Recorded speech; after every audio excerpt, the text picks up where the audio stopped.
One thing that gets me about the liberals, it's the double speak. It's all the little words they use all the time. For example, Carney said, we have to play to win. We have to make sacrifices. Where's the substance? I want to know what is going to be in the budget. When you talk to me, don't tell me we got to play to win. We got to stick together. We're going to look at new trading partners. There you go. See, those are great examples. That's just fluff. And Mark Carney would never address the shareholders of Brookfield the way he addresses the taxpayers. That's a very good point. He preys on their stupidity in the way he makes these addresses, okay?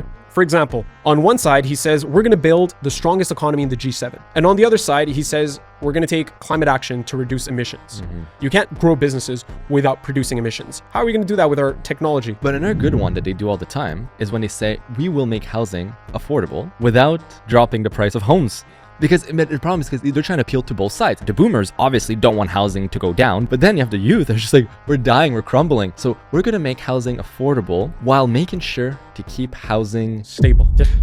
It gets even worse. On one side, he says that our trading relationship with the US is over. And then on the other side, he says, we have the best trade deal with the US. That was a funny one, eh? It's ridiculous. On top of that, he tells Trump that Canada will invest in the US and invest more in the US in the years to come. Yeah, but he also says, for example, that now Canada has to divest from the US and is looking to create bonds with Asian nations instead. It's just, he's saying two things that they're paradoxes. Talking out of both sides of his mouth. Exactly. On one side, he'll say publicly, he's going to stand up to Donald Trump.